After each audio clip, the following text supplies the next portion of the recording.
हजरत लुकमान और एक गधे का वाकया। हजरत लुकमान का एक गधे के साथ होने वाला वाकया जो आपको हैरान कर देगा। क्या गधा भी हिकमत सिखा सकता है?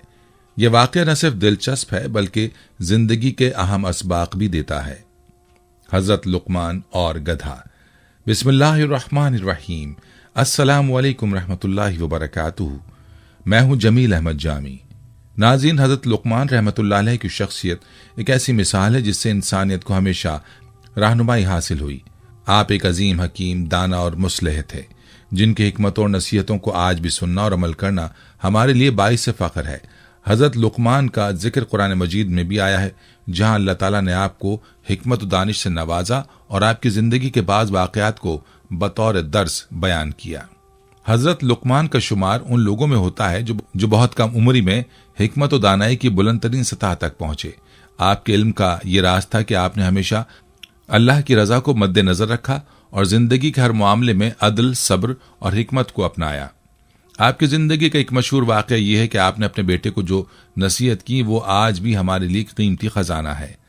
हजरत लुकमान ने अपने बेटे को अल्लाह के साथ शिरक ना करने की ताकीद की, वालिदैन की इज्जत करने, नमाज कायम करने और अल्लाह के रास्ते पर चलने की अहमियत बताई। इसके अलावा हजरत लुकमान ने हमेशा उन बातों को अपनाने की कोशिश की जो दुनिया में इंसान के लिए मुफीद और आखिरत में उसके लिए कामयाबी की राह हमवार करें।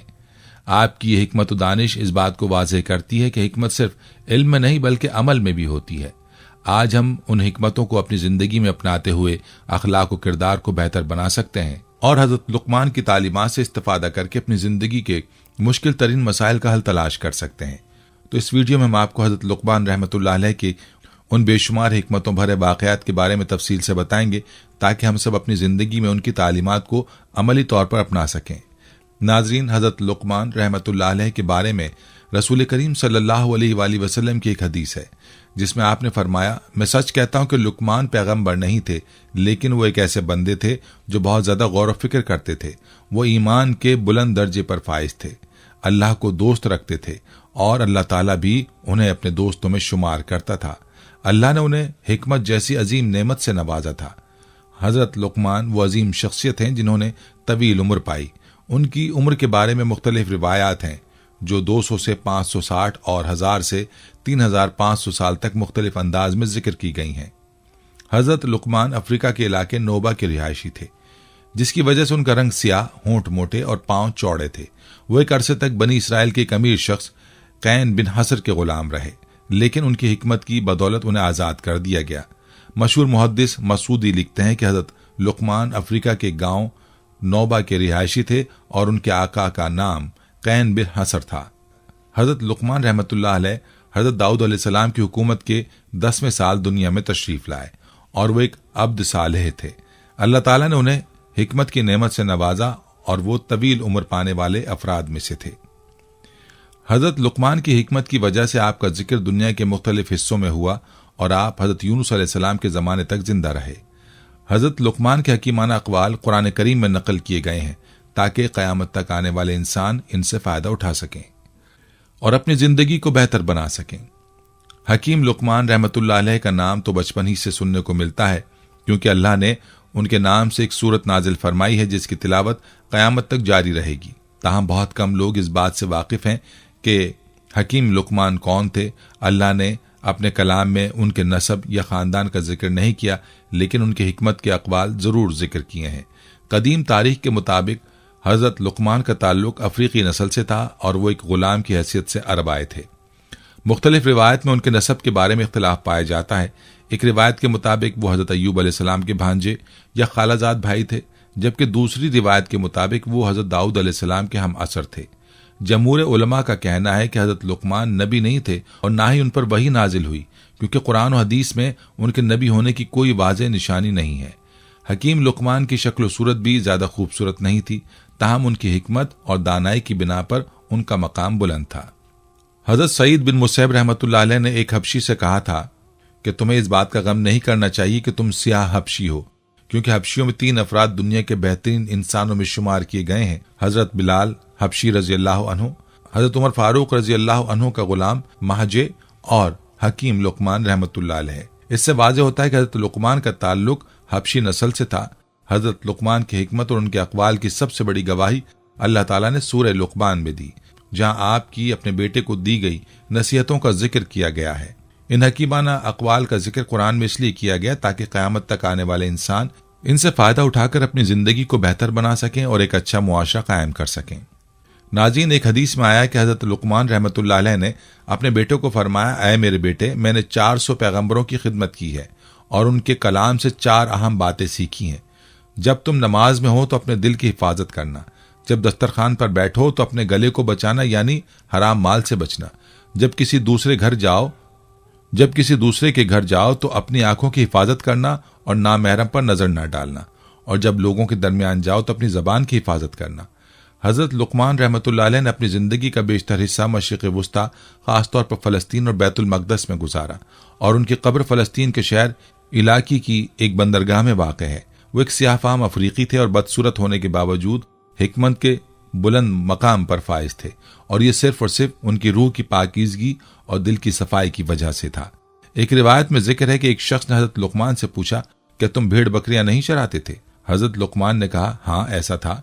फिर उस शख्स ने पूछा, तुम्हें इल्म और हिकमत कहाँ से मिली? तुम तो किसी मदरसे में नहीं पढ़े। हजरत लुकमान ने जवाब दिया, मुझे हिकमत अल्लाह की रजा, अमानतदारी, सच बोलने और फजूल बातों से बचने की वजह से मिली है। नाज़रीन, हजरत लुकमान रहमतुल्लाह अलैह की अपने बेटे को दी गई 10 नसीहतें कुरान में सूरह लुकमान में मज़कूर हैं। ये नसीहतें अकायद, अखलाक और आदाब मुआशरत का मजमुआ है, और इनमें से चंद अहम नसीहतें ये हैं कि ऐ बेटे, अल्लाह का शरीक ना बनाओ, बेशक शिर्क बहुत बड़ा जुल्म है।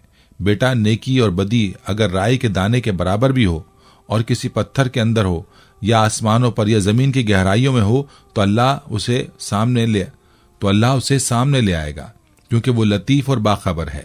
बेटा, नमाज कायम करो, नेकी का हुक्म दो, बुराई से रोको और उसमें जो मुसीबत आए उस पर सब्र करो। ये बहुत बड़ी हिकमत का काम है।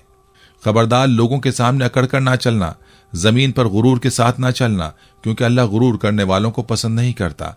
अपनी रफ्तार में मियाना रवी इख्तियार करो और अपनी आवाज को धीमा रखो, क्योंकि सबसे बुरी आवाज गधे की होती है। एक रोज हकीम लुकमान रहमतुल्लाह अलैह दोपहर के वक्त आराम कर रहे थे कि अचानक उन्होंने एक आवाज सुनी, ऐ लुकमान, क्या तुम ये चाहते हो कि अल्लाह तुम्हें जमीन पर अपना खलीफा और नुमाइंदा बना दे ताकि तुम लोगों के दरमियान हक का फैसला करो? हजरत लुकमान रहमतुल्लाह अलैह ने जवाब दिया, अगर मेरा परवरदिगार मुझे ये इख्तियार दे तो मैं राह आफियत को तरजीह दूंगा और इस बहुत बड़े इम्तहान के लिए तैयार नहीं हूंगा, लेकिन अगर ये हुक्म हो तो इसे दिलो जान से कबूल करूंगा, क्योंकि मुझे यकीन है कि अगर अल्लाह मुझे ये जिम्मेदारी देगा तो वो मेरी मदद करेगा और मुझे गलत रास्तों से महफूज रखेगा। फरिश्तों ने हकीम लुकमान रहमतुल्लाह अलैह से पूछा, तुम कज़ावत की जिम्मेदारी क्यों कबूल नहीं करते? हजरत लुकमान ने कहा, लोगों के दरमियान फैसला करना एक सख्त जिम्मेदारी है और इसमें जुल्म और सितम के आसार होते हैं। अगर अल्लाह इंसान की हिफाजत करे तो वो निजात पाता है, लेकिन अगर वो गलत रास्ते पर चल निकले तो वो जन्नत के रास्ते से मुनहरिफ हो जाता है। जो शख्स दुनिया में सर झुकाए और आखिरत में सर बुलंद हो, वो दुनिया में बुलंद सर वाले से कहीं बेहतर है। हजरत लुकमान की इस हिकमत से फरिश्ते हैरान रह गए और उसके बाद हजरत लुकमान गहरी नींद सो गए। अल्लाह ताला ने उनके दिल में हिकमत का नूर रोशन किया। जब हजरत लुकमान रहमतुल्लाह अलैह बेदार हुए तो उनकी ज़बान से हिकमत के मोती फूटने लगे और वो हजरत दाऊद अलैहिस्सलाम की मदद करने के लिए हिकमत की रोशनी फराहम करने लगे। हजरत दाऊद अलैहिस्सलाम ने फरमाया, ए लुकमान, तुम्हें खुशखबरी हो कि तुम्हें हिकमत अता की गई है। नाज़रीन, आज हम आपको हजरत लुकमान अलैहिस्सलाम की ज़िंदगी के कुछ अहम वाक़यात और हिकमतें सुनाएंगे, जिनमें हर एक के लिए कीमती सबक और नसीहत मौजूद है। एक दफ़ा एक मालदार शख्स जो कि ख्वाहिशात में डूबा हुआ था, एक चश्मे के किनारे बैठा था और जुआ खेल रहा था। उसने शर्त रखी कि जो भी हार जाएगा वो या तो इस चश्मे का सारा पानी पी लेगा या अपनी बीवी और माल दौलत जीतने वाले के हवाले कर देगा।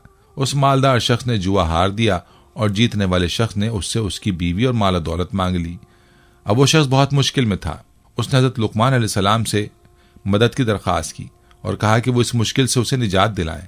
हजरत लुकमान रहमतुल्लाह अलैह ने उससे कहा कि मैं तुम्हें एक शर्त पर इससे निजात दिलाऊंगा। वो शर्त यह थी कि उस शख्स को जुआ खेलना छोड़ना होगा। मालदार शख्स ने उसकी शर्त कबूल कर ली। फिर हजरत लुकमान ने उससे कहा कि जब वो जीतने वाला शख्स तुमसे इस शर्त को मांगने आए तो तुम उसे यूं जवाब देना, अगर वो पानी जिसकी बात कर रहा है वो कल इस नदी में था तो उसे ले आओ ताकि मैं पीऊं, और अगर वो पानी वो है जो इस वक्त मौजूद है तो तुम चश्मे का मुंह बंद कर दो ताकि बाकी पानी में पी सकूं, और अगर वो पानी जो मांग रहा है वो आइंदा नदी में आएगा तो सब्र से काम लो, क्योंकि वो अभी तक नहीं आया।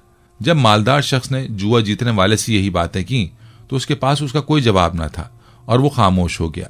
उस वाक़े के बाद हकीम लुकमान की हिकमत लोगों के सामने आई और उन्हें पहचाना गया। तारीखी रिवायत के मुताबिक वो मालदार शख्स हज़रत लुकमान का आका कैन था, जिसने 30 मिस्काल सोने के एवज हज़रत लुकमान को गुलाम बनाया था। इस वाक़े के बाद कीन ने हज़रत लुकमान को आज़ाद कर दिया। एक और वाक़े में हज़रत लुकमान रहमतुल्लाह अलैह के आका ने उनसे कहा कि एक भेड़ ज़िबा करो और उसके 2 बेहतरीन आज़ा मेरे लिए पकाओ। हज़रत लुकमान रहमतुल्लाह अलैह ने भेड़ ज़िबा की और उसका दिल और ज़ुबान निकाल कर पकाई और आका के सामने पेश कर दी। अगले दिन आका ने फिर कहा कि अब ऐसी भेड़ के 2 बदतरीन आज़ा पकाओ। हज़रत लुकमान रहमतुल्लाह अलैह ने फिर वही दिल और ज़बान पका कर पेश कर दिए। आका ने पूछा, मैंने तुमसे कहा था कि बेहतरीन आज़ा पकाओ और तुमने दिल और ज़बान पकाई, फिर मैंने बदतरीन आज़ा का हुक्म दिया, फिर तुमने वही दिल और ज़बान पकाई, इसकी वजह क्या है? हज़रत लुकमान रहमतुल्लाह अलैह ने जवाब दिया, अगर ये दोनों आज़ा पाक हों तो एक बेहतरीन आज़ा हैं, और अगर ये गुनाह और पलीदी से भर जाए तो ये बदतरीन है। ये वाक़या हज़रत लुकमान की हिकमत और उनके किरदार की अक्कासी करता है। जहां उनके दिल और ज़बान की सफाई को ही हकीकतन बेहतरीन और बदतरीन करार दिया गया। एक दिन हज़रत लुकमान के आका बैतुल खिला में गए और काफ़ी देर तक वापस नहीं आए। हज़रत लुकमान रहमतुल्लाह अलैह ने बुलंद आवाज़ से कहा, ज़्यादा देर तक बैतुल खिला में बैठना जिगर के दर्द और बवासीर का सबब बन सकता है, और बैतुल खिला की आलूदा हरारत दिमाग में जज्ब होकर मसाइल पैदा करती है, इसलिए एतदाल से काम लेकर बाहर आ जाना चाहिए। बाद में हज़रत लुकमान की इस नसीहत को बैतुल खिला के दरवाजे पर लिख दिया गया ताकि दूसरों को भी ये बात समझ में आ जाए। हज़रत लुकमान रहमतुल्लाह अलैह के आका के पास बहुत से बागात और गुलाम थे। हज़रत लुकमान भी उन गुलामों में शामिल थे, लेकिन आका जो ज़ाहिरी तौर पर सोचने वाले थे उन्हें अक्सर सर्द और मामूली कामों जैसे झाड़ू देने के लिए लगा देते थे, जबकि दीगर सफ़ेद चमकते गुलामों को बागात में फल तोड़ने जैसे अहम काम दिए जाते थे। इस तरह हज़रत लुकमान अलैहिस्सलाम को हकीर समझा जाता था, हालांकि वो अपनी सीरत और किरदार में तमाम गुलामों से कहीं ज्यादा बुलंद थे। आका की ये रविश बाकी गुलामों में भी हज़रत लुकमान के बारे में बेकदरी और तौहीन के जज्बात पैदा करने का सबब बनी। एक दिन आका ने गुलामों को बागात में फल तोड़ने के लिए भेजा, लेकिन जब वो वापस आए तो उन्होंने फल खा लिए और आका से झूठ बोलकर कहा कि हज़रत लुकमान ने तमाम फल खा लिए हैं। आका ने जब ये सुना तो हज़रत लुकमान के बारे में बदगुमान हो गया। हज़रत लुकमान ने आका से कहा कि वो सब गुलामों का इम्तहान लें ताकि हकीकत सामने आ जाए। हज़रत लुकमान ने तजवीज़ दी कि उन्हें गर्म पानी दिया जाए और फिर आका घोड़े पर सवार होकर गुलामों को उनके पीछे दौड़ने का हुक्म दे, उससे यह पता चल जाएगा कि हकीकत में फल किसने खाए हैं।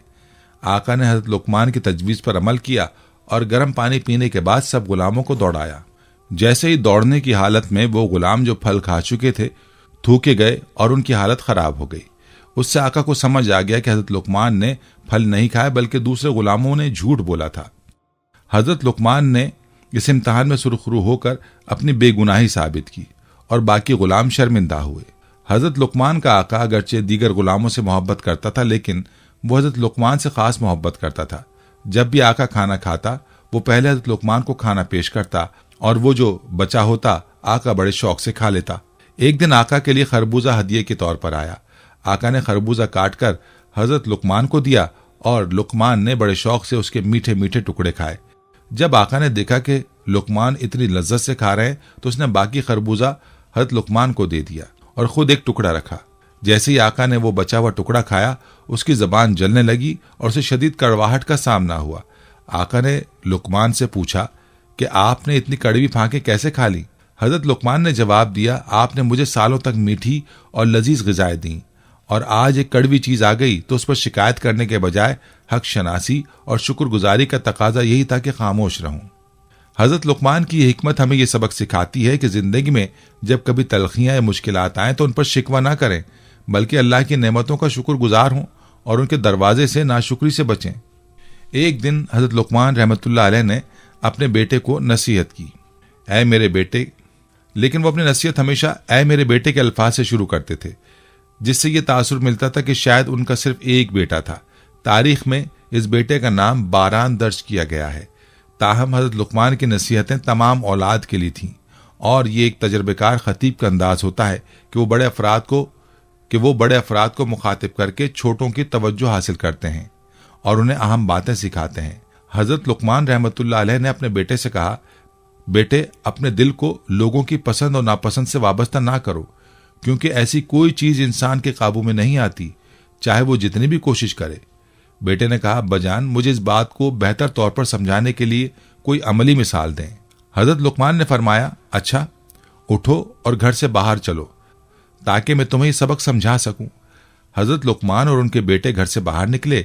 उनके साथ एक गधा भी था। हकीम लुकमान उस पर सवार हो गए और उनका बेटा पैदल चल रहा था।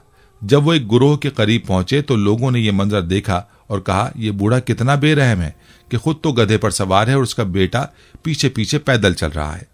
हजरत लुकमान ने अपने बेटे से कहा, क्या तुमने इनकी बातें सुनी? बेटे ने कहा, जी हाँ। हजरत लुकमान ने फरमाया, अब मैं पैदल चलूंगा और तुम गधे पर सवार हो जाओ। चंद कदम चलने के बाद हजरत लुकमान और उनका बेटा एक और गुरोह के पास पहुंचे, जिन्होंने कहा, ये दोनों कितने बदतरबियत हैं। बाप को चाहिए था कि वो गधे पर सवार होते और बेटे को पैदल चलने का नहीं कहते। बेटे को चाहिए था कि वो अपने बूढ़े वालिद पर रहम करता और उसे गधे पर सवार होने देता। हजरत लुकमान ने अपने बेटे से कहा, क्या तुमने इनकी बातें सुनी? बेटे ने कहा, जी हाँ। हजरत लुकमान ने फरमाया, अब हम दोनों गधे पर सवार होते हैं। दोनों गधे पर सवार हो गए और चलते हुए एक और गुरोह के पास पहुंचे, जिन्होंने कहा, दोनों बेरहम है। दोनों सवार होकर बेजबान जानवर पर सवार हैं और इस पर इतना वजन डाला हुआ है कि इसकी कमर टूट सकती है। बेहतर था कि एक सवार होता और दूसरा पैदल चलता।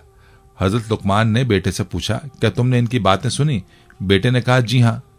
हकीम लुकमान ने फरमाया, अब हम दोनों गधे के पीछे पीछे पैदल चलते हैं। अब दोनों गधे से उतरकर पीछे पीछे चलने लगे। जल्दी एक और गुरोह के पास पहुंचे, जिन्होंने कहा, ये दोनों जाहिल हैं, सवारी के होते हुए पैदल चल रहे हैं और जानवर को खाली छोड़ा हुआ है। लुकमान अलैहिस्सलाम ने अपने बेटे से कहा, क्या तुमने इन लोगों की बातें सुनी? बेटे ने कहा, जी हाँ। हजरत लुकमान ने फरमाया, अब क्या हम लोगों को खुश करने के लिए और कुछ कर सकते हैं? आखिरकार हजरत लुकमान ने अपने बेटे को यह बात समझाई कि जब तक आप लोगों को खुश करने की कोशिश करते रहेंगे, आप कभी भी कामयाब नहीं हो सकते। इसलिए खुदा की रजा और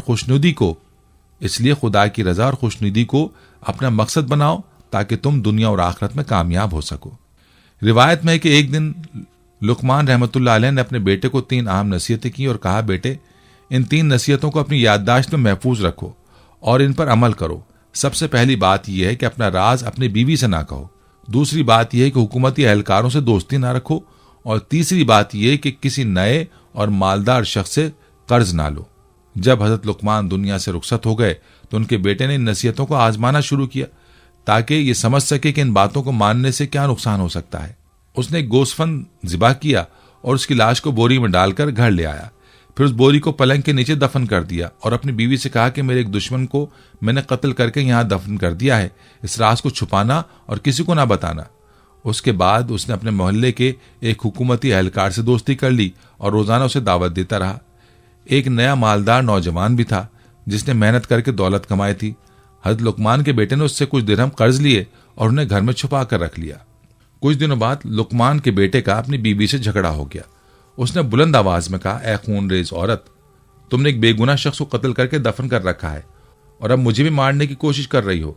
यह आवाज हुकूमती एहलकार के कानों तक पहुंची, जो हजरत लुकमान के बेटे का दोस्त बन चुका था। वो फौरन बादशाह के पास जाकर सारी बात बताया। बादशाह ने हुक्म दिया कि इस कातिल को हाजिर किया जाए। हुकूमती एहलकार हजरत लुकमान के बेटे को पकड़ने आया और उसे दरबार में ले गया। रास्ते में नए मालदार नौजवान ने जब हजरत लुकमान के बेटे को इस हालत में देखा तो उसने गुस्से में आकर कहा, अगर तुम्हें कत्ल के बदले कत्ल कर दिया जाएगा तो मेरी रकम जाया हो जाएगी, लिहाजा मुझे दरहम वापस करो। उसने हजरत लुकमान के बेटे की बेइज्जती की। लोग वहां जमा हो गए और हजरत लुकमान के बेटे को बादशाह के दरबार में ले गए। बादशाह ने हजरत लुकमान के बेटे से कहा, तुम तो लुकमान के बेटे हो, तुम्हें कत्ल व गारत में मुलव्विस नहीं होना चाहिए था। लुकमान के बेटे ने जवाब दिया, मैंने किसी बेगुनाह को कत्ल नहीं किया। हुकूमती एहलकार ने कहा, यह झूठ बोल रहा है, इसने किसी को कत्ल करके दफन कर रखा है। हजरत लुकमान के बेटे ने कहा, मैं बादशाह से दरखास्त करता हूं कि हुक्म देकर उस मकतूल को हाजिर करें। वो बोरी में दफन है और मैंने उसे फलां जगह दफन किया है। बादशाह ने हुक्म दिया कि मकतूल को तलाश किया जाए। हुकूमती एहलकार हजरत लुकमान के बेटे के घर पहुंचे। उसकी बीवी ने दफन करने की जगह की निशानदेही की। वहां से एक बोरी निकाली गई जिसमें गोस्फन का लाशा था। जब बोरी खोली गई तो सब लोग हैरान रह गए।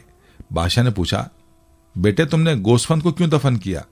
हजरत लुकमान के बेटे ने कहा, मेरे वालिद ने मुझे नसीहत की थी कि अपना राज अपनी बीवी से ना कहना, हुकूमती एहलकारों से दोस्ती ना करना और नए मालदार से कर्ज ना लेना। मैंने इन नसीहतों को आजमाया और अब मैं समझ गया हूं कि मेरे वालिद की बातें हकीकत पर मबनी थीं। उसके बाद हजरत लुकमान के बेटे ने उन नसीहतों को दूसरों के सामने बयान किया और कहा, जो शख्स इन बातों पर अमल करेगा उसकी दुनिया और आखिरत की कामयाबी मुमकिन है। हजरत लुकमान ने अपने बेटे को जो हिकमत की नसीहतें की वो न सिर्फ उस वक्त के हालात के लिए मुफीद थीं बल्कि हर दौर और हर जमाने के इंसान के लिए एक रहनुमाई का खजाना है। उन नसीहतों में जिंदगी के मुख्तलिफ पहलुओं के बारे में गहरी बसीरत और सच्चाई मौजूद है जो इंसान को कामयाब, खुशहाल और अखलाकी तौर पर दुरुस्त जिंदगी गुजारने की तरगीब देती है। सबसे पहली नसीहत जो हजरत लुकमान ने अपने बेटे को की वो दुनिया के बारे में थी। हजरत लुकमान ने फरमाया, दुनिया पर भरोसा ना करो क्योंकि उसमें गुनाह और शैतान की मौजूदगी है। दुनिया को अपने लिए कैद खाना समझो ताकि आखिरत में तुम्हें जन्नत नसीब हो। इस नसीहत में हजरत लुकमान ने दुनिया की फानी नौइयत और उसमें मौजूद चैलेंजेस, गुनाह और शैतानी फरेब से खबरदार किया। वो चाहते थे कि उनके बेटे का दिल दुनिया की आर्जियत और फरेब से ना बहले बल्कि वो अपनी आखिरत की तैयारी करे। दुनिया एक आर्जी मकाम है और इसमें इंसानों को बहुत सी आजमाइशों का सामना करना पड़ता है। इसलिए हजरत लुकमान ने दुनिया को कैद खाना समझने की हिदायत दी ताकि इंसान अपनी जिंदगी का मकसद सही तौर पर पहचाने और उसे आखिरत की फलाह की तरफ मोड़ सके। दूसरी नसीहत, बेटे पहाड़ को अपनी जगह से नहीं हिला सकते, इसलिए बिला वजह मुश्किलात और बोझ अपने कांधों पर मत लो। हजरत लुकमान ने इस बात की तरफ इशारा किया कि इंसान को अपने मामलात और मुश्किलात को हिकमत और तदब्बुर के साथ देखना चाहिए। अगर कोई मसला हल नहीं हो सकता तो उसके पीछे ज्यादा जिद्दोजहद करने के बजाय सब्र और सुकून इख्तियार करना चाहिए। इस नसीहत में यह पैगाम दिया गया कि इंसान को उन मसाइल से दूर रहना चाहिए जो उसकी जिंदगी को गैर जरूरी तौर पर पेचीदा बनाए। बेजा फिक्रों और बोझों को अपने दिलो दिमाग में जगह देना इंसान को परेशान कर देता है। लिहाजा हजरत लुकमान ने बेटे को सिखाया कि जिंदगी में तवाज़ुन और सुकून बरकरार रखना जरूरी है। हजरत लुकमान की तीसरी अहम नसीहत थी कि बादशाहों की हमसायगी मत करो क्योंकि वो तुम्हें हलाक कर देंगे। उनकी पैरवी से बचो वरना तुम काफिर हो जाओगे। इस नसीहत में हजरत लुकमान ने हुक्मरानों और ताकतवर लोगों के साथ बेजा ताल्लुकात रखने से मना किया। उनकी पैरवी इंसान को गलत रास्तों पर ले जा सकती है। अगर वो हुक्मरान या ताकतवर लोग अपनी ख्वाहिशात या गलत फैसलों के पीछे चलते हैं तो उनकी पैरवी करने से इंसान का ईमान भी खतरे में पड़ सकता है। हजरत लुकमान ने इस बात को उजागर किया कि इंसान को अपनी ईमानदारी, सच्चाई और अल्लाह के साथ ताल्लुक को तरजीह देनी चाहिए और उन लोगों से बचना चाहिए जो दुनियावी ताकत और मफादात के पीछे चल रहे हों। हजरत लुकमान ने अपने बेटे को यह भी फरमाया कि कमजोरों और हाजतमंदों के साथ रहो और उनके साथ हमदर्दी करो। इस नसीहत में हजरत लुकमान ने इंसानियत की अहमियत और दूसरों के साथ हमदर्दी की बात की। जो लोग दुनिया में कमजोर और मोहताज हैं उनके साथ ताल्लुक रखना, उनकी मदद करना इंसानियत का हिस्सा है। हजरत लुकमान ने अपने बेटे को सिखाया कि किसी इंसान की हालत और हैसियत के मुताबिक उसके साथ हुस्न सुलूक करना जरूरी है और जरूरतमंदों की मदद करना अल्लाह की रजा का सबब बनता है। एक और अहम नसीहत हजरत लुकमान ने यह दी कि अगर तुम्हें क़यामत के बारे में शक है तो नींद से बेदार होने को अपनी हकीकत समझो क्योंकि नींद मौत की मानंद है और बेदार होना क़यामत के बाद की जिंदगी की तरह है। इस नसीहत में हजरत लुकमान ने क़यामत के दिन के बारे में यकीन को मुस्तहकम करने की कोशिश की। उन्होंने फरमाया कि नींद मौत के करीब तरीन चीज है और जब इंसान बेदार होता है तो उसका बेदार होना क़यामत के बाद की हकीकत को समझाने की तरह है। हजरत लुकमान की ये बात हमें इस बात की तरफ मुतवज्जह करती है कि क़यामत का दिन हर इंसान का इंतजार कर रहा है और उस दिन के लिए तैयारी करना हमारी जिंदगी का सबसे अहम मकसद होना चाहिए। हजरत लुकमान ने अपने बेटे को जो हिकमत की बातें की उनका मकसद उसे एक अच्छा मुसलमान, इंसान और मुआशरती फर्द बनाना था। उनकी नसीहतों में दुनिया की फानी नौइयत, अल्लाह की रजा का ताक़ुब, इबादत की अहमियत और अखलाकी अक़दार को मजबूती से कायम रखने की बात की गई थी। नाज़रीन, ये थी हमारी आज की वीडियो। हम उम्मीद करते हैं कि आपको हमारी आज की ये वीडियो ज़रूर पसंद आई होगी। अगर आपको हमारी आज की ये वीडियो पसंद आई है तो आपसे गुजारिश करते हैं कि आप हमारे चैनल को ज़रूर सब्सक्राइब कर लें और साथ ही लगे बेल के बटन को भी प्रेस कर लें ताकि आपके पास हमारी आने वाली मजीद मालूमाती वीडियोस का नोटिफिकेशन बर वक्त मिलता रहे। सब्सक्राइब के साथ साथ हमारी वीडियोस को लाइक भी करें और अपनी कीमती राय का इजहार कमेंट्स में ज़रूर करें। कमेंट्स में आप अपने सवालात भी हम तक पहुंचा सकते हैं। अल्लाह ताला आपको अपने हिफ्ज़-ओ-मान में रखे। आमीन।